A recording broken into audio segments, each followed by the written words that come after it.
Right Side Nation, what's good? It's Mike Hanley here with RightSideNews.com. Today is the very 1st of October.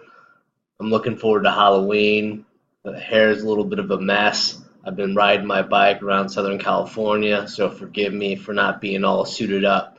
But nonetheless, I wanted to hop on and talk a little bit about the man Kanye West, aka Ye. And this guy has been taking an absolute beating for quite some time. But I thought it was important to sit and kind of talk about Kanye West and give him props, whether or not you agree with who he is, what he raps about, and the type of person that he is. But in general, I think it's important that we realize what Kanye has done. And what Kanye has done is completely break the mold. Kanye's completely broken the mold. And when I say that, this is a guy that was born in Atlanta, raised in Chicago, a place that has umpteen number of murders every single week, every single weekend. And this guy comes out of Chicago, becomes a famous rapper, works with the likes of Jay Z, Kid Cudi, Alicia Keys, etc. And he has a platform. And he has a platform similar to the way that Colin Kaepernick has a platform. However, I would say that he uses his platform a little bit different. Now, he may not say it in the most eloquent of ways, but I think the distinction between him and Kaepernick is that Kanye West stands up and articulates what he believes in, and he does it in a way that I find to be a bit more unifying than that of the actions of Colin Kaepernick, which Kaepernick, like I've talked about in the past, has deemed his protest to be um, kneeling during the national anthem. And so I give props to Kanye in the way that, not just because he's a Trump supporter, it has nothing to do with that, but I believe that he articulates his side of things better and he preaches more about love and accepting difference in our country. And for him to be an African American, be a rapper, a hip hop artist, coming from Chicago, and then standing up and saying that he is a Trump supporter and articulate why he is a Trump supporter, I mean, that by most measures is like death to any type of rapper's career. I mean, it's going to utterly destroy them. And look, Kanye is far from perfect, as am myself. I'm far from perfect, but I think the beauty in it all is that he is willing to take the chance and willing to go out there out on a limb and start a conversation for people who may think like him or may have questions about the road that the Democratic Party is currently leading us down. And that's just such a beautiful thing. And it starts a conversation in this country. And what we found is that I think a lot of the people in the African American community are currently waking up to this to these type of politics that the African American community has been under for quite some time. They've been voting predominantly Democrat since, I mean, shoot, since I can remember. So the beautiful thing about this here is the opportunity and the conversation that Kanye has started, and he has given, I believe, to the American people. He's laid it out there, and he himself, much like Trump, has gone out there on a limb and put it out there for people. You may not like it, you might like it, you may not really care for it, or you may be somewhere in between. But at least it starts that conversation of ideas. And what I'm going to do here is flip over to a tweet from Kanye West a while back. And so Kanye, he's known for mostly his rap music. However, he says that in this tweet, and this is from June 11th, 2018, we're trying new ideas without the fear of not being perfect. It's just a gut feeling sometimes, just making stuff with your friends. So this is, I believe, in a reference to the type of music that he's trying to make. And this is why I commend Kanye, is because he is willing to deviate from the standard. He has that deviation in his blood to challenge maybe the way that he thinks, the way that other people think. And he's willing to do that in his career as he has done in rap. And he has changed from different types of, I would say, genres within hip hop, rap, etc. So, I just give mad props for Kanye for even coming out here and saying this. And recently, and what has gone on is he went out on Saturday Night Live, and he on his ending, usually it's like the nightcap where the musician who is on for the evening will go ahead and have like a last song, and usually they just play a song. But Kanye took the opportunity to stand up there with a MAGA hat and kind of preach a little bit of love and support. Now, Kanye does seem to be a little bit helter-skelter, but nonetheless, I do give him props for that. So next is a tweet from Alyssa Milano. And so Alyssa Milano was at the hearings of Christine Blasey Ford and Brett Kavanaugh. So Alyssa Milano is in this hearing, and she has been like the actress and the Hollywood has been, I believe, that has gone and tried to promote this anti-Kavanaugh and anti-Republican conservative message. And so this is what you see from Alyssa Milano, which is make Kanye Kanye again. And so you see Kanye here with a Trump hair swoop, and essentially I believe, the left just wants Kanye to shut up and go away and not talk about these issues. And here are some of the responses that you're getting. Why do you think it's okay to tell him how he lives? And then you have her, this is her in the hearing.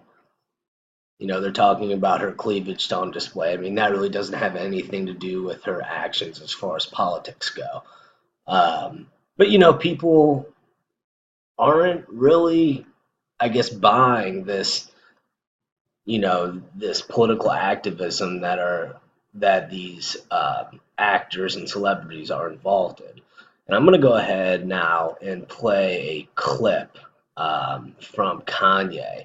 And this is on TMZ. This is the best clip that I could get and show you what his Saturday Night Live speech was about. Try love. You see, they laughing at me. You heard them, they scream at me. They bully me. They bullied me backstage. They said, don't go out there with that hat on. They bullied me backstage. They bullied me. And then they say, I'm in a sunken place. You want to see the sunken place? Okay, I'm going to listen to y'all now. Or I'm going to put my Superman cape on. Because this means you can't tell me what to do.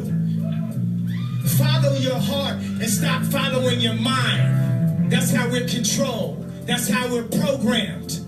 If you want the world to move forward, try love. Thank y'all for giving me this platform. I know some of y'all don't agree, but y'all be going at that man neck a lot, and I don't think it's actually that helpful.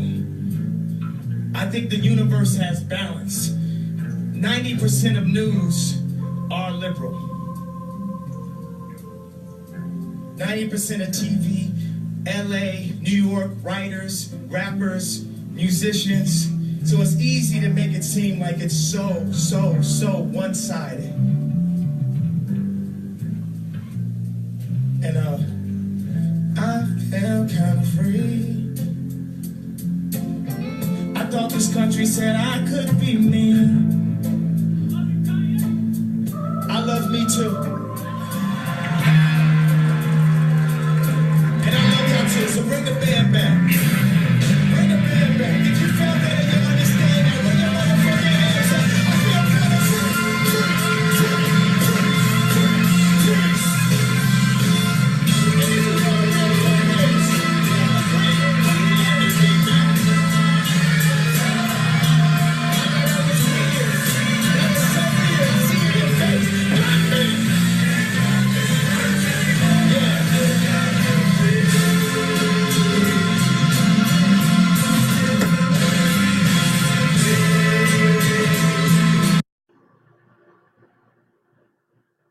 So this is what I think we have to love about Kanye West. I mean, Kanye is sitting here and he is taking this opportunity, this platform. He says, I know y'all don't agree with me. Some of y'all don't agree with me. But then he talks about Trump, and I think he's raising the questions. He's asking these difficult questions that nobody really wants to do. And he's talking about the media coverage. 90% is negative about Trump. We're seeing LA, New York, um, uh, rappers, artists, Hollywood, all of these entities are so far liberal. And so I think what he's trying to do is get people to stand up and talk about it, to take that chance as he has in his career and stand up what he believes for. Now, I don't think he necessarily cares about all the ins and the outs of politics, but what he cares about is love, like you heard him mention, and he said try love, and he talked about freedom, and those two things I think are the basis of him doing what he's doing. He's challenging those who say they're all about love and all about freedom, when in fact, if they disagree with him, they tend to attack him. And so I just thought that was like a really chill thing that Kanye did, and to question what is going on and really ask those those entities, those people, to really take a long, hard look at what they have going on. And here's a tweet. It says, Kanye West started an awakening in the African American community. Donald Trump's approval rating has more than doubled since Kanye came out in support of our president. Democrats are terrified.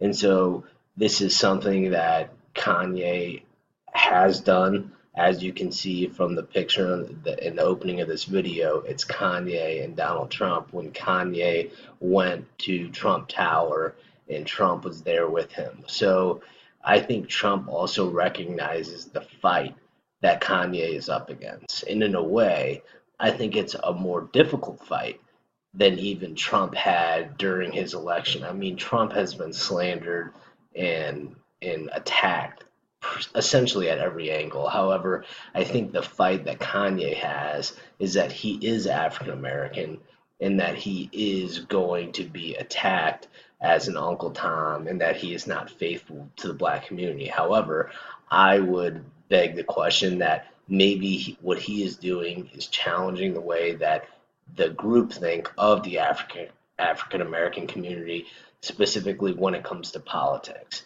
and policy, and whether or not these policies, as you see in Chicago, where, like I talked about, the murders, we're talking about St. Louis, where I'm from, murders. We're talking about New York, LA, what other cities? I mean, essentially any urban area is typically um, ran by Democrats and is typically a African or is predominantly the residents and the citizens of that city tend to be African American. Now, of course, these demographics do change in terms of where people live, and as I think more and more cities in our country are being built up and rebuilt, not only in the recent past, I would say within the past 10 or 15 years, but also moving forward.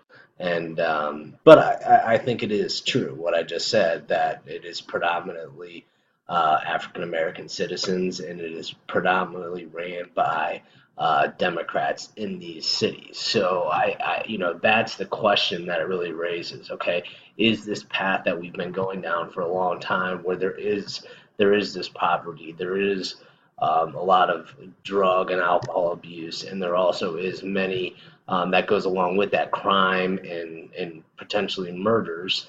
Um, you know, is this direction that we've been going for quite some time the way to go? And if not, how are we going to change it? Now, I'm not saying that Kanye has all the answers. I'm not saying that Donald Trump has all the answers, but I think a guy that may have some good answers is Dr. Ben Carson, who is a brain surgeon who was headed for the Housing and Urban Development um, Department for the United States government.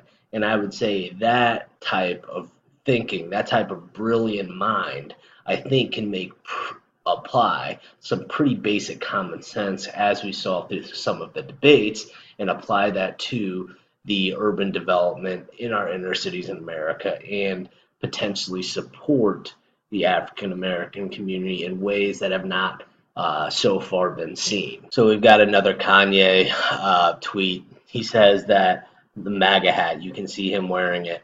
He says, "This represents good and America becoming whole again. We will no longer outsource to other countries. We will build factories here in America and create jobs. We will provide jobs for all who are free from prisons as we abolish the 13th Amendment. Message sent with love."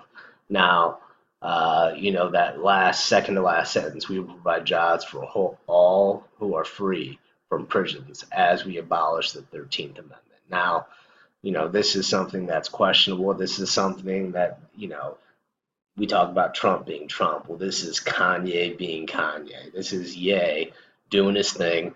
And, look, we don't always have to agree with him, but he has his right, his First Amendment right, as does the likes of Colin Kaepernick and other people that are involved in maybe music or athletics or any other type of platform have. And that's what we support, especially at Right Side News.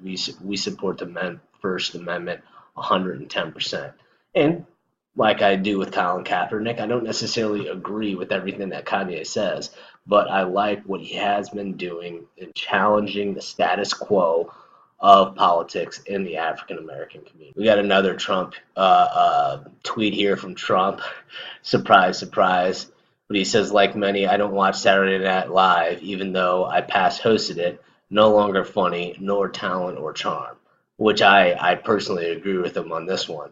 He says it's just a political ad for the Dems. Word is that Kanye, who put on a MAGA hat after the show, despite being told not to do, apparently he was bullied, was great. He's leading the charge. So this is, again, this is that dragon energy that you have between Donald Trump and Kanye West, where they're just firing away at people. And they're not necessarily doing it in a way that is, I would say, counterproductive. I think it may be it may be a strong way to go about it, but I think it's also effective because it just shows that they aren't going to be shut down. They aren't going to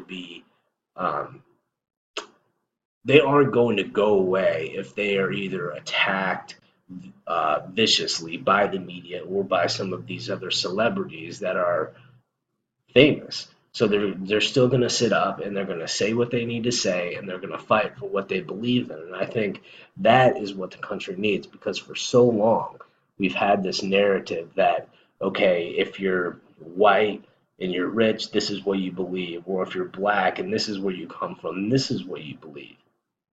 And honestly, who even knows? I don't think Kanye West is a conservative. And I don't say that in a bad way, but I just don't even think he's a quote unquote conservative. And honestly, I think a lot of times, what the hell does conservative even mean anymore? I mean, to me, from what we've known, I mean, it was John McCain and like Sarah Palin. I mean, is that really true conservatism? I don't really know. And I think a lot is made out of, oh, you're liberal, you're conservative. Well, what does liberal even mean anymore? I mean, liberalism has seemed to have to gone off the deep end in terms of the far left. And it doesn't seem to have the same basic foundation of what it used to. And I think even, going back, maybe even like 25, 35 years ago, some of the things that Trump says would be, a more democratic leaning stance on certain issues. And that's why I always question, well, what does this stuff even really mean? Because I think it's the way for the media and the politicians to group people into certain categories and have them think a certain way. And I think that, again, is the beauty of what you're seeing with Trump and Kanye. And this lady here, Candace Owens, I love Candace Owens, okay? beautiful, strong African American lady who is works as the communications director at Turning Point USA. She works with Charlie Kirk. You got to give these guys props because these people go out there, they go into rallies, and they challenge these people that are not necessarily rallying, but typically the protesters that are anti-Trump protesters. So they come in and they have these intense discussions. If you go at Real Candace O on Twitter, you'll see a little bit of more of what I'm talking about. But she tweeted this out, and she says that Chris Evans basically called Kanye a dumb N-bomb. And here's the article from Breitbart. So, conservative firebrand Candace Owens challenge actor Chris Evans to debate. So here's what Chris Evans said. There is nothing more maddening than debating someone who doesn't know history, doesn't read books, and frames their myopia as virtue. The level of unapologetic conjecture I've encountered lately isn't just frustrating, it's retrogressive, unprecedented, and absolutely terrifying. I mean, first of all, what the hell is this guy even trying to say? If you're going to say something, don't say it in all this flowery language and BS. I mean, if I really want to put out a tweet like that, I may have to spend a little bit of time putting it together. But hey, believe me, I can make it look cute. And by the way, my Twitter is at HanleyRSN. Hanley, HanleyRSN, which is Right Side News. But my point is I mean, look at this. He's basically saying that Kanye doesn't know history, that he doesn't read books, and that his myopia is like virtue, which is he's saying it's right. And it's retrogressive. I mean, so this guy's a progressive, and he thinks progressivism is really something that is moving us forward. I think in a lot of ways, in terms of like 27 different genders, I mean, I think this is what is retrogressive. I think when these people are allowing either young men or young women to find this a way out of reality and saying that, oh, this is what they identify with. I think that is what is retrogressive, because I think a lot of people in our country are struggling with mental illness. I sometimes do myself. I have a little bit of anxiety. Sometimes I have a little bit of depression. But the reason I think it's so important to stay true to who you are biologically is because I think there are certain things that are built into our genetic makeups. Now, I'm no scientist or anybody who has studied, about men and women. If you looked at Dr. Peterson, Dr. Jordan Peterson, he's a guy, a psychologist out of Canada. The guy's brilliant. But nonetheless, I digress. My point is that you have these people that come out and say, try to knock Kanye down when he is the one that actually has the guts, the gonads, and the balls to stand up there in the first place and challenge the status quo, challenge the way that he thinks as a person, challenge the way that other people think as people. And that can change the narrative. That can bring about positive change. Now, we're not always going to agree, but that's what Trump is about. He's about making deals and trying to get people to come together on issues that we've been dealing with over years and years and years. One that comes to mind is immigration, to find a solution to this problem and not be manipulated by the politicians and the mainstream media and the corporations that currently profit off the existing laws in our country, and the American people are paying for that nonsense. And instead of, like Trump talks about, building schools over in Afghanistan, fighting all these wars, you saw it today. Trump had renegotiated with Mexico and Canada, and so now you have the United States, Mexico, and Canadian agreement. So it's USMCA agreement, United States, Mexico, and Canada agreement, which is essentially the new NAFTA. And we think that, economy is good right now. We're looking at 4.2%. Well, I believe that the economy can be up anywhere up to 6% and not far too long. So these negotiations not only help us domestically, but they help our trade abroad. So even we're going to have we may even have more imports, but we may have less imports. I don't know exactly how it's going to work out, but we're sure as hell going to have more exports, and that right there is going to help our economy domestically. And that's exactly what we're looking for here in America. We want to make our country rich again. We're going to make it great again. We're going to make it safe again, and we're going to make it rich again. And so I'm just going to go ahead and end with that. My name is Mike Hanley. I'm here with RightSideNews.com. Thank you, Right Side Nation. Don't be left, be right.